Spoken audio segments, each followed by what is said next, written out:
Bismillahirrahmanirrahim. Assalamualaikum warahmatullahi wabarakatuh.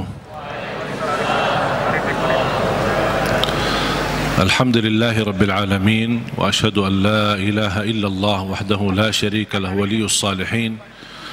Wa ashhadu anna sayyidana wa nabiyyana Muhammadan abdullahi wa rasuluhu as-sadiqul amin. Allahumma salli wa sallim wa barik ala sayyidina Muhammad wa ala alihi wa sahbihi wa man tabi'ahum bi ihsanin ila yaumiddin.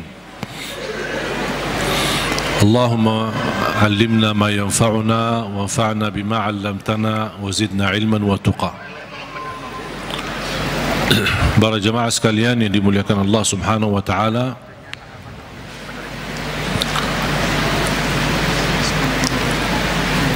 begitu luar biasa kemuliaan Al-Quran untuk kita. Kita terpilih menjadi umat Nabi Muhammad sallallahu alaihi wasallam, menjadi ummatul Quran. Quran yang abadi, Quran yang suci, dijamin tidak ada celah di dalamnya, tidak ada kesalahan, tidak ada kebatilan. Bahkan dalam lindungan Allah Subhanahu wa taala, dari bentuk makna, arti, isinya, tulisannya, halam-halamannya, dan semua dilindungi oleh Allah Subhanahu wa taala. Sebagaimana janji Allah, inna nahnu nazzalna dzikra wa inna lahu lahafizun. Kami telah menurunkan Al-Quran dan kamilah yang menjaganya. Termasuk terjaga ahlul Quran. Bukan hanya Al-Quran sendiri yang terjaga, tetapi ahlul Quran pun dijaga oleh Allah Subhanahu wa taala. Bahkan salah satu lindungan Allah Subhanahu wa taala kepada kita melalui Al-Quran, akan dilindungi oleh Allah ahlul Quran dari siksa neraka Jahannam.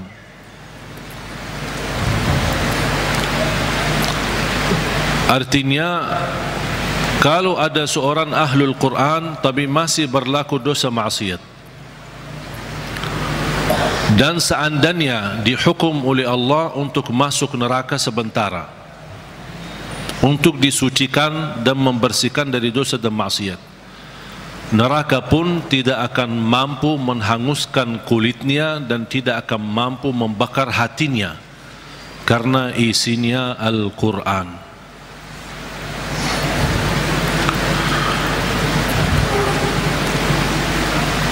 Banyak kelebihan Al-Quran untuk kita. Surah yang paling agung di dalam Al-Quran suratul Fatihah. Ayat yang paling agung di dalam Al-Quran ayat Al-Kursi. Suratul Fatihah, kalau boleh saya artikan, dialog sama Allah, berdialog dengan Allah. Setiap satu ayat kita baca, Allah jawab kita. Makanya disunnahkan kalau kita baca suratul Fatihah, jangan disambungkan ayatnya. Setiap ayat berhenti. Sebagaimana dijelaskan oleh Siti Aisyah radhiyallahu anha, karena Rasulullah SAW idza qara'a al-Fatihah kana yufassiruha tafsira. Ketika Rasulullah SAW membaca suratul Fatihah, seperti dia mentafsirkan suratul Fatihah, saking pelan-pelan dan bertahap-tahap membaca ayat-ayatnya suratul Fatihah, menunjukkan beradab sama Allah Subhanahu wa taala, kehormatan, karena dia sedang berdialog dengan Allah melalui bacaan suratul Fatihah. Sebagaimana Rasulullah SAW bersabda di hadis yang diriwayatkan Imam Tirmizi, hadis itu hadis qudsi, qasamtu salata baini wa baina abdi nisfain. Aku telah membagikan salat antaraku dan hambaku, kata Allah, menjadi dua bagian. Dan yang dimaksud kata as-salat di hadis ini adalah suratul Fatihah. Ternyata suratul Fatihah memiliki banyak nama. Disebutkan nama di antara lain Al-Fatihah, Ummul Kitab, Ummul Quran, As-Salah, Asy-Syafiyah, Ar-Raqiyah, Al-Waqiyah, menyembuh segala penyakit, melindungi dari segala bahaya, gangguan, godaan, bahkan bisa menjadi ruqyah. Orang yang tidak fahami ruqyah dan sulit mencari orang yang meruqyahi, lebih baik kita ruqyah diri sendiri. Sering orang bertanya, saya tidak faham ayat-ayat ruqyah, cukup dengan suratul Fatihah. Suratul Fatihah sudah mewakili semua ayat-ayat untuk meruqyah diri sendiri, menjadi rutin dibaca. Boleh jadi wirid, setiap hari kita baca Al-Fatihah 10 kali, 20 kali, 100 kali, semampu kita. Jadi wirid, keberkahannya luar biasa. Boleh menjadi doa dalam air minum kita. Setiap mau minum air dalam botol atau gelas, kita baca Al-Fatihah, tiup di dalam air, kemudian minum. Itu menjadi obat. Biasakan anak-anak kita minum air yang sudah dibacakan dalamnya suratul Fatihah. Jangan menunggu kiai, ustaz, habib datang untuk membacakan Al-Fatihah dalam air. Kita sendiri belajar. Baca 3 kali boleh, 1 kali boleh, 7 kali boleh. Habis itu tiup dalam air, boleh 3 kali.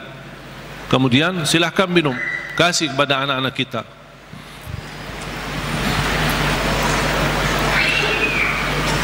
Al-Fatihah sebagai obat menyembuhkan penyakit kita.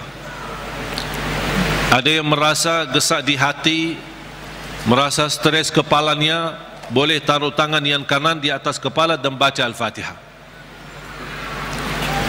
Di atas dada kita baca Al-Fatihah. Itu sungguh subhanallah. Al-Quran sebenarnya seluruh Al-Quran, seluruh isi Al-Quran itu obat. Qul huwa lilladzina amanu hudan wa shifa.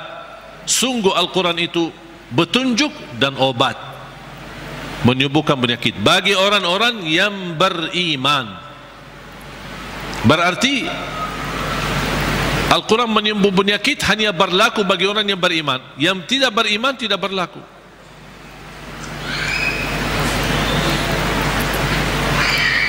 Dan banyak hadis yang menunjukkan Al-Fatihah itu sebagai ruqyah. Sebagaimana hadis Abu Musa Al-Asy'ari radhiyallahu an ketika mengobati seorang kepala kampung yang sambat sakit, kemudian dibacakan Al-Fatihah, kemudian faka'annama nashita min iqal, sampai dia sembuh seperti tidak pernah sakit sebelumnya. Dan mereka mencerita ketika mereka pulang ke Madinah bertemu Rasulullah SAW, mereka mencerita apa yang terjadi bersama orang kampung. Di antaranya kepala kampung yang sedang sakit, dibacakan Al-Fatihah, dia sembuh. Rasulullah SAW bersabda, wa ma yudrika annaha ruqyah.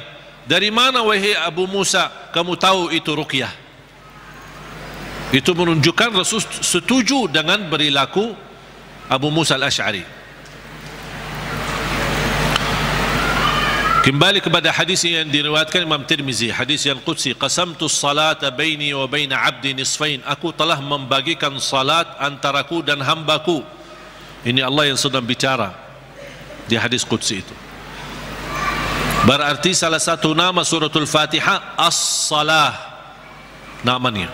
Kenapa dinamakan As-Salah? Karena tidak sah salat kita tanpa suratul Fatihah. Qasamtu salata baini wa baina abdi nisfain. Aku telah membagikan salat itu antaraku dan hambaku 2 bagian. Fa idza qara'a abdi alhamdulillahi rabbil alamin qala Allah hamadani abdi. Ketika hamba berkata alhamdulillahi rabbil alamin qala Allah, Allah jawab. Cuba bayangkan jemaah sekalian, setiap satu ayat dari suratul Fatihah kita baca, Allah jawab kita. Makanya layaknya adab yang sempurna, jangan sambungkan suratul Fatihah. Allah jawab, kita hayati jawaban Allah Subhanahu wa taala. Alhamdulillahi rabbil alamin. Allah menjawab, hambaku telah memujiku. Alhamdulillahi rabbil alamin. Qala Allah hamadani abdi, hambaku telah memujiku. Ar-Rahmanir Rahim. Qala Allah majjadani abdi, hambaku telah mengagungkanku. Malik Yaumiddin. Qala Allah athna alayya abdi, hambaku telah memuliakanku. Allah jawab setiap ayat. Iyyaka na'budu wa iyyaka nasta'in. Allah jawab, ini antaraku dan hambaku. Na'budu itu Allah, nasta'in kami memohon pertolongan kepada Allah. Berarti ada dua bagian. Ini antaraku dan hambaku, kata Allah. Ini ada bagian untukku, ada bagian untuk hambaku. Iyyaka na'budu wa iyyaka nasta'in. Dan terpilih kata nasta'in memang sangat pas. Kenapa tidak terpilih iyyaka na'budu wa iyyaka natawakkal? Iyyaka na'budu wa iyyaka nasbir. Iyyaka na'budu wa iyyaka nu'min. Kenapa terpilih kata nasta'in? Karena kita tidak mampu menyempurnakan ibadah sebagai hak Allah tanpa pertolongan dari Allah. Berarti cocok kata nasta'in. Imam Ibnul Qayyim membuat satu buku gara-gara kalimat ini, Iyyaka na'budu wa iyyaka nasta'in. Bukunya 2 jilid, lebih dari 400 halaman. Hanya membahas Iyyaka na'budu wa iyyaka nasta'in. Madarijus salikin fi manazili iyyaka na'budu wa iyyaka nasta'in. Sudah ada dalam bahasa Indonesia. Atau silahkan, kalau keberatan membeli bukunya mungkin mahal, bisa anda download di Google, Syekh Google. Buka nama bukunya Madarijus Salikin fi Manazili Iyyaka Na'budu wa Iyyaka Nasta'in. Selain buku ini yang sangat bagus yang dimiliki oleh Imam Ibnul Qayyim, buku yang kedua adalah Zadul Ma'ad. Zadul Ma'ad. Kata guru saya, fantasnya dan layaknya setiap orang muslim menyimpan buku ini di samping tidurnya, di tempat tidurnya. Sebelum mau tidur, baca walaupun 1 halaman dari buku itu. Kenapa? Karena buku Zadul Ma'ad termasuk buku yang terbagus membahas ibadah-ibadah dan sehari-hari Nabi Muhammad. Dan kita bisa terapkan setiap hari. Ini baca amalannya apa, ini baca amalannya apa. Gimana tidurnya Rasul, gimana ibadahnya Rasul, gimana zikirnya Rasul, gimana makanannya Rasul, gimana perginya dan jalannya Rasul. Itu semua dibahas dalam buku itu, Zadul Ma'ad. Silahkan buka di Google juga. Banyak, Syekh Google hebat itu, semua ada. Karya Imam Ibnul Qayyim. Kalau anda bisa beli 2 buku ini atau bisa download di internet, itu sangat bagus. Sudah ada dalam bahasa Indonesia. Iyyaka na'budu wa iyyaka nasta'in. Qala Allah, ini antaraku dan hambaku, dan apapun yang hambaku minta aku berikan. Coba gimana jawaban Allah? Iyyaka na'budu wa iyyaka nasta'in, ini antaraku dan hambaku, apapun hambaku meminta aku berikan. Habis itu apa yang diminta oleh hamba? Minta apa? Ihdinas siratal mustaqim. Tetap Allah masih jawab, ini untuk hambaku. Ihdinas siratal mustaqim, siratal ladzina an'amta 'alaihim. Allah jawab, ini untuk hambaku. Ghairil maghdubi 'alaihim waladdallin, ini untuk hambaku. Artinya Allah kabulkan doanya, karena ini doa. Makanya kita tutupi amin. Apa arti amin? Allahumma stajib, ya Allah mohon diterima. Itu makna amin. Mohon ya Allah, terima permohonan kami. Allah menjawab, ini untuk hambaku. Artinya Allah jawab dan kabulkan doa kita. Makanya ketika kita baca Al-Fatihah, kita merasakan berdialog dengan Allah. Dan suratul Fatihah, dua macam doa ada di dalamnya. Ada dua macam doa. Doa ibadah dan doa masalah. Bukan masalah ya. Masalah. Doa ibadah dan doa masalah. Apa beda doa ibadah sama doa masalah? Ini ada dua macam doa, dan dua-duanya ada di dalam suratul Fatihah. Doa ibadah yang isinya memuji Allah tanpa meminta. Doa ibadah memuji Allah tanpa meminta, tidak ada permintaan.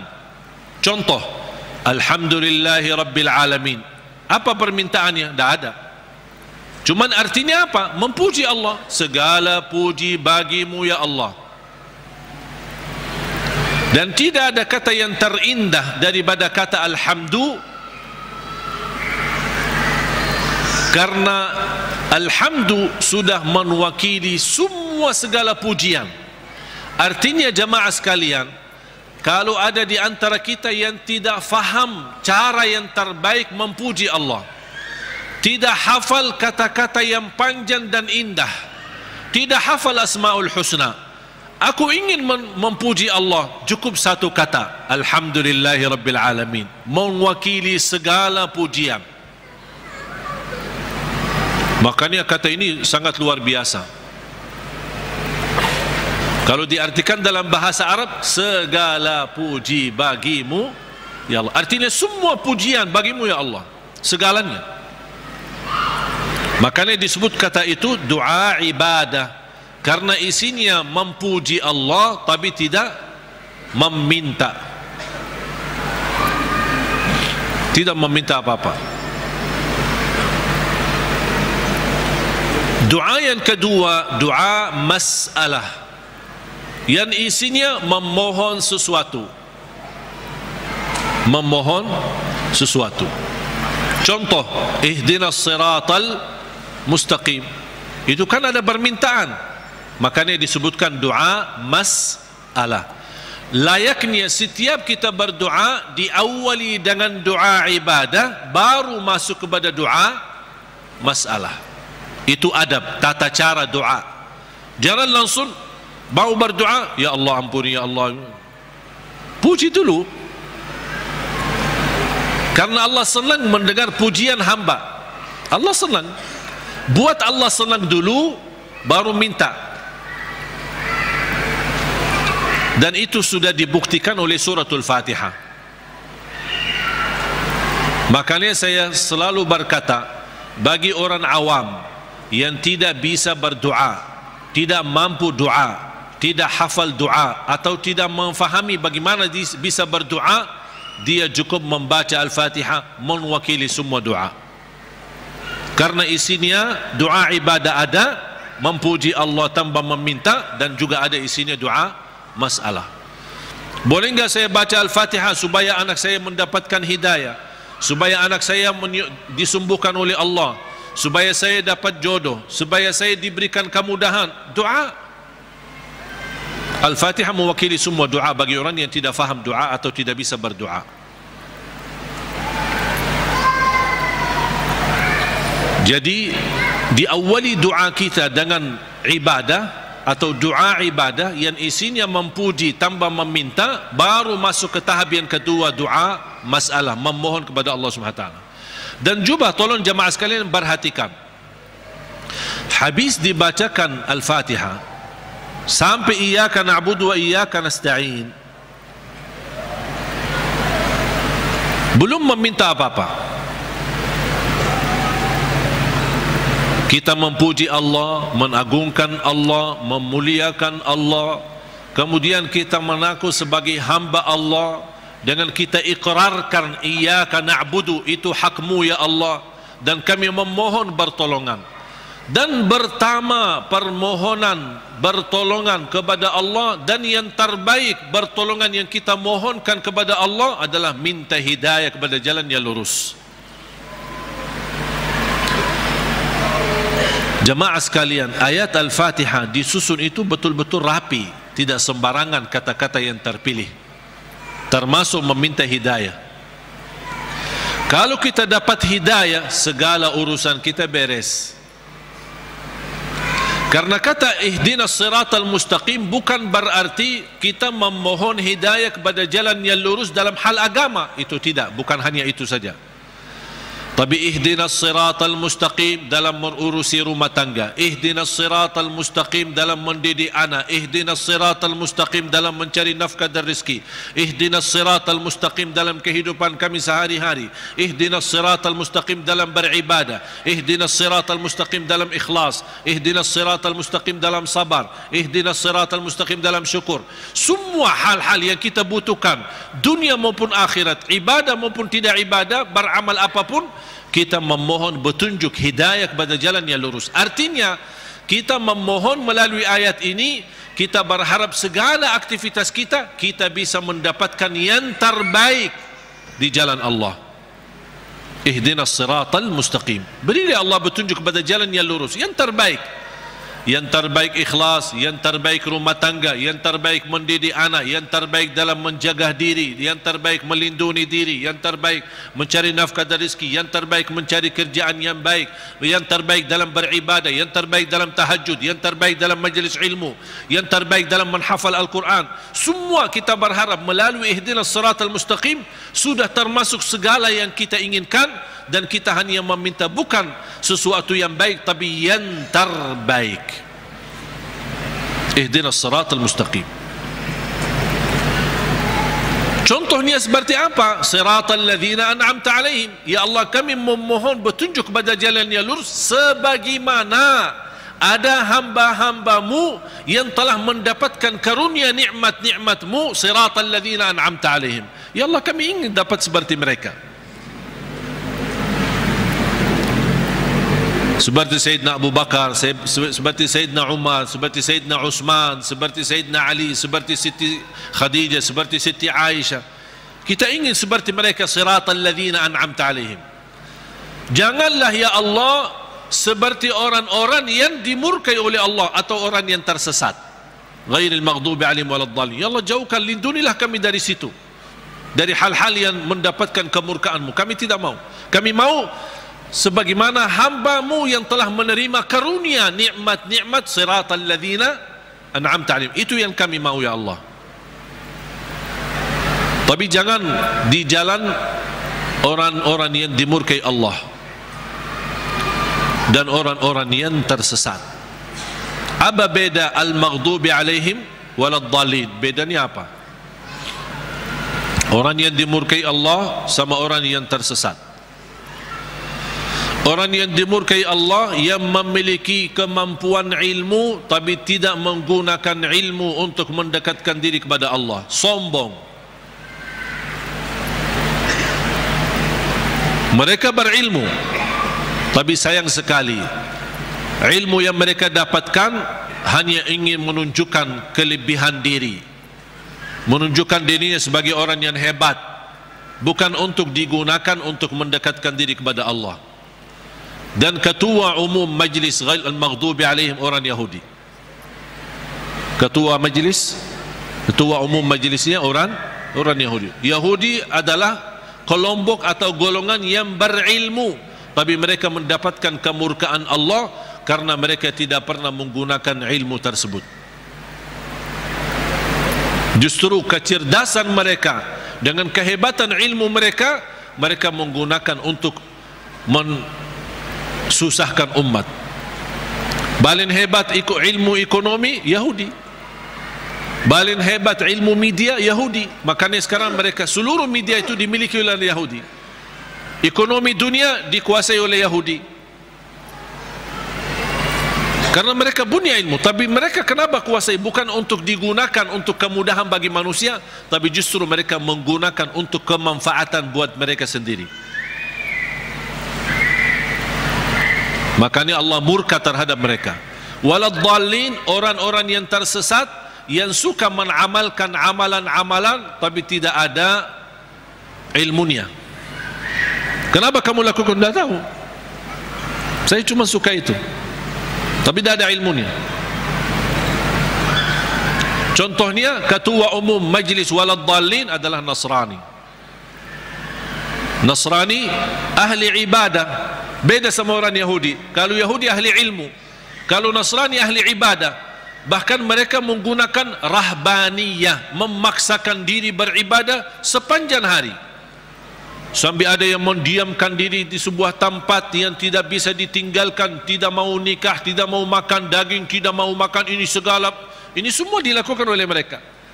Itu yang tidak ada dasarnya, berlebih-lebihan. Islam melarang kita berlebih-lebihan beribadah. Sebagaimana ada 3 orang ketika datang ke Madinah mendengar betapa ibadah Rasulullah SAW, sambil salat tahajud, sambil bangka kakinya. Kita pernah enggak bangka kaki kita? Pernah, ketika begal, capek, urus dunia, bukan karena tahajud. Bagaimana SAW puasanya, gimana SAW tahajudnya, gimana SAW ibadahnya. Ada 3 orang mendengar berita-berita, sambil mereka merasa, aduh, kalau Nabi Muhammad begitu luar biasa ibadahnya, gimana kita? Sambil ada di antara mereka yang berkata, kalau memang begitu ibadah Rasulullah SAW, saya akan berpuasa, tidak akan buka. Artinya mau berpuasa setiap hari, sepanjang hayatnya, sepanjang hidupnya. Bukan tidak makan sama sekali, tetap makan, tapi maksudnya setiap hari mau puasa sampai mati. Yang satu lagi kata orang, saya akan tahajud, tidak akan tidur. Yang ketiga berkata, saya tidak akan nikah. Karena dia merasa terhina, atau merasa dirinya rendah, atau merasa dirinya tidak ada artinya dibanding ibadah Rasulullah SAW. Kalau Rasul saja yang diampuni Allah begitu luar biasa hebat ibadahnya, aku merasa malu, ya udah saya tidak mau nikah. Mengapa? Agar saya kosongkan waktu saya untuk beribadah, mendekatkan diri kepada Allah.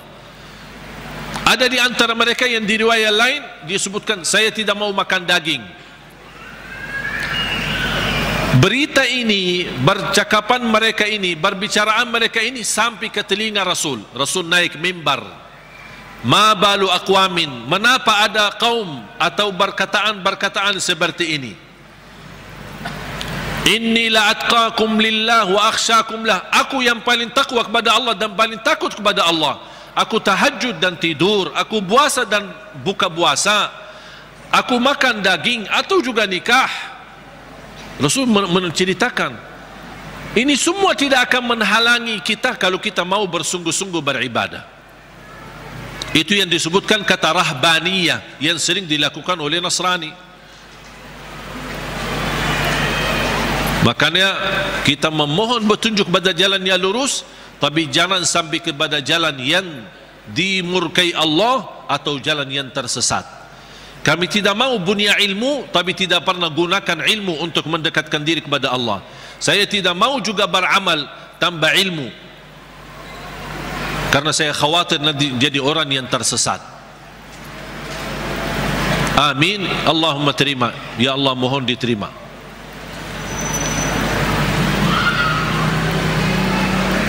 Oleh karena itu jemaah sekalian dimuliakan Allah Subhanahu wa taala, coba betapa mulianya suratul Fatihah.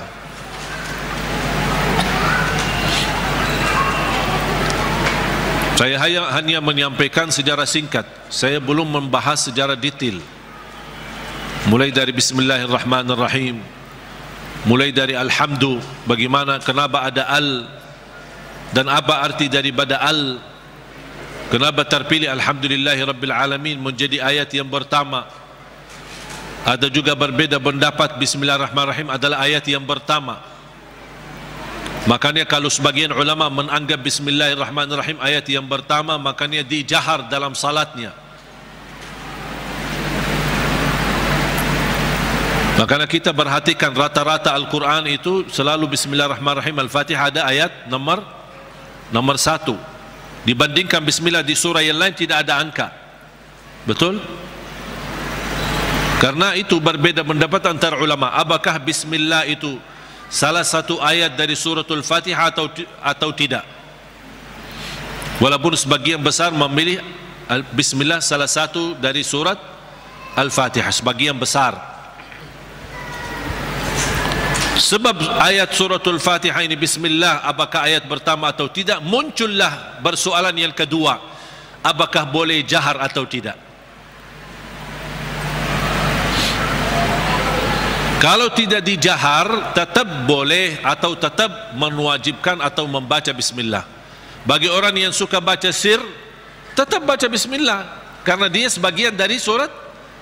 Jangan Allahu Akbar baca doa iftitah langsung Alhamdulillahi Rabbil Alamin. Mana Bismillahnya? Tetap dibacakan, walaupun sir, tidak dijahar. Menurut saya bagi soal jahar atau sir tidak masalah. Keras suara atau tidak keras suara tidak masalah. Bagi saya tidak masalah. Dan saya selalu sesuaikan. Masjid yang suka keraskan suara dengan Bismillah, saya suka tanya kalau diminta jadi imam. Kalau jahar Bismillah, saya jahar. Kalau disirkan tidak dikeraskan, saya tidak keraskan. Qunut subuh, kalau dia masih baki qunut subuh dan saya diminta jadi imam, saya baki qunut subuh. Kalau masih tidak baki qunut subuh, saya tidak baki qunut subuh. Saya tidak suka maksa. Tak, saya tidak mau qunut subuh. Kalau saya jadi imam, saya tidak mau qunut subuh. Kenapa? Ini bid'ah, ini sesat semua. Nah, gampang. Alhamdulillah, hal berbedaan tidak masalah. Yang saya paling suka masjid netral. Ketika saya masuk masjid, saya suka tanya ketika diminta jadi imam. Karena mereka berharap mudah-mudahan ini. Padahal saya suka mundur, saya tidak mau jadi imam karena pensiun jadi imam. Tapi kadang-kadang jamaah mengharapkan, barangkali niatnya mengharap berkahnya, mengharap apalah gitu. Akhirnya saya harus turuti permintaan mereka. Tapi saya suka tanya, jahar Bismillah atau tidak, qunut subuh atau tidak, habis salat zikir atau tidak, doa atau tidak. Bisa disesuaikan, karena ini semua hal berbeda pendapat. Saya suka masjid netral. Ketika saya tanya, bebas. Mau jahar boleh, tidak jahar boleh, kunut boleh, tidak kunut boleh, bebas kami, tidak masalah. Kita ikuti imam, yang penting kita salat. Dan itu yang kita perlukan, masjid yang netral, tidak fanatik, supaya kita bisa bersama-sama.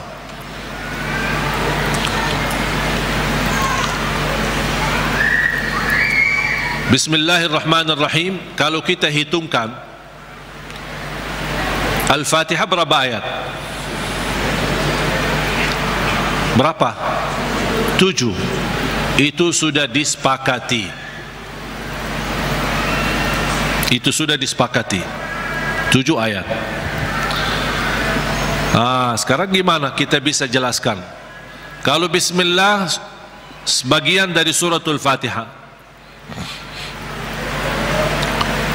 gimana kalau kita hitungkan ayatnya? Ayo kita mari sama-sama hitung.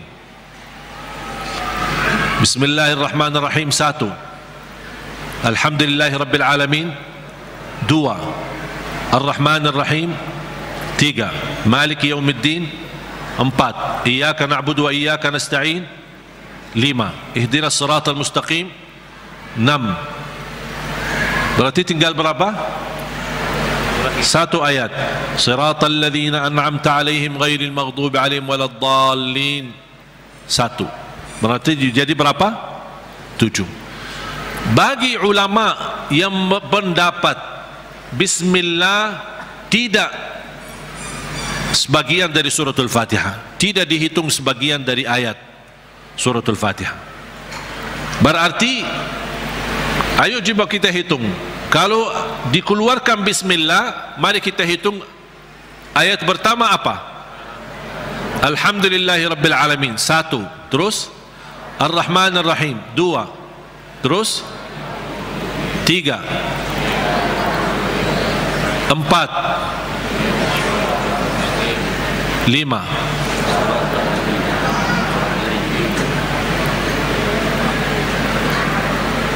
Ini kan 1. Siratal ladzina an'amta 'alaihim ghairil maghdubi 'alaihim waladdallin 1. Berarti berapa? 6. Terus 7-nya mana? Siratal ladzina an'amta 'alaihim putus ghairil maghdubi 'alaihim.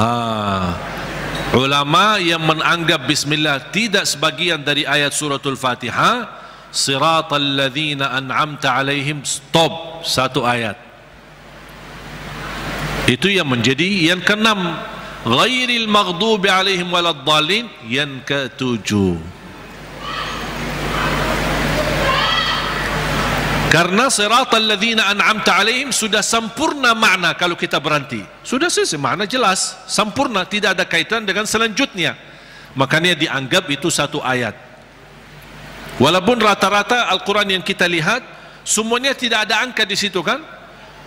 Karena apalagi yang di Madinah yang menuliskan Al-Quran ini, salah satu ulama namanya Syekh Uthman Taha, penulis Al-Quran di kota Madinah, dia mengikut mazhab Imam Syafi'i. Makanya dia menuliskan bismillah ayat nomor pertama.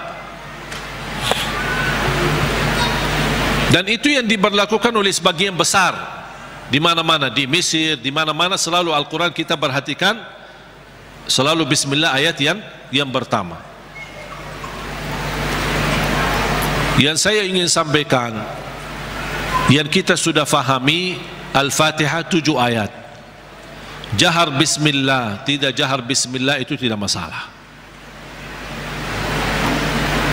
Yang penting kita bisa memperhatikan bacaan-bacaan kita, khususnya suratul Fatihah. Kalau bisa berlahan-lahan, bertahap-tahap, tidak sambungkan ayatnya, karena kita ingin menhayati, berdialog dengan Allah subhanahu wa ta'ala. Sudah jelas? Oleh karena itu jamaah sekalian, mari kita sama-sama belajari dalami suratul Fatihah, surah yang paling agung di dalam Al-Quran, surah yang luar biasa, memiliki keistimewaan, memiliki keberkahan yang dahsyat. Jangan kita hanya membaca sampai 17 kali di dalam salat fardu tapi tidak merasakan sedikit apapun dalam hati kita. 17 kali itu minimal, tapi kita tidak merasa apa-apa, seperti ayat-ayat yang lain. Padahal suratul Fatihah ini kalau betul-betul kita bisa fahami dan belajari dan mendalaminya, wallahi bakal nangis saking agungnya dan indahnya suratul Fatihah. Cukup keindahan di dalamnya kita berdialog dengan Allah. Kita hamba yang masih banyak dosa, yang masih kotor, yang tidak banyak kekurangan, yang tidak banyak sempurna, banyak kekurangan ikhlas kita dan banyak kekurangan khusyuk kita. Tapi ketika kita baca Al-Fatihah, Allah masih berkenan menjawab kita di setiap ayat yang kita baca. Oleh karena itu hayati Bismillahirrahmanirrahim dengan artinya dan maknanya yang segitu dalam. Alhamdulillahirrabbilalamin, segala puji bagimu ya Allah. Dan Allah menjawab kita, hambaku telah mempujiku. Makanya saya senang ketika baca Al-Fatihah, apalagi kalau lagi sendirian, lebih menikmati. Ketika jadi imam memang terbatasi. Kalau kita ingin berlama-lama baca Al-Fatihah ketika jadi imam, orang takut nanti di belakang fikir kita lupa ayatnya. Alhamdulillahirrabbilalamin, Ar-Rahmanir-Rahim. Kita kan lagi hayati, jadi bingung kan. Diam sebentar aja langsung dijawab. Saya ingin menhayati, memberi kesempatan Allah menjawab saya agar saya bisa merasakan jawaban Allah. Ar-Rahmanir-Rahim, Maliki Yawmiddin, Iyyaka na'budu wa iyyaka nasta'in, Ihdinas siratal mustaqim,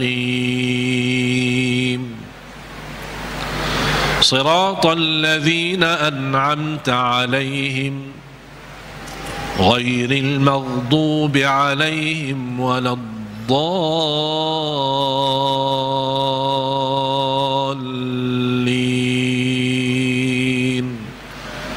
Amin. Amin sama seperti baca Yasin. Gimana baca Yasin? Yasin. Gitu? Betul? Gimana? Yasin. Gimana baca Yasin? Yasin. Amin. Kita sering waladdallin. Amin. Apalagi anak-anak. Amin. Yasin. Sebagaimana dijelaskan oleh Imam Ibn Kathir rahimahullah dalam tafsirnya. Mudah-mudahan pertemuan ini kita kupas walaupun sedikit dari suratul Fatihah. Mudah-mudahan insyaAllah menjadi bahan ilmu buat kita untuk ke depan kita bisa menghayati dan bisa dalam membaca suratul Fatihah di dalam salat maupun di luar salat, kita bisa merasa tersentuh hati kita. Kalau Al-Fatihah ini bisa nyambung ke hati kita, itu subhanallah luar biasa.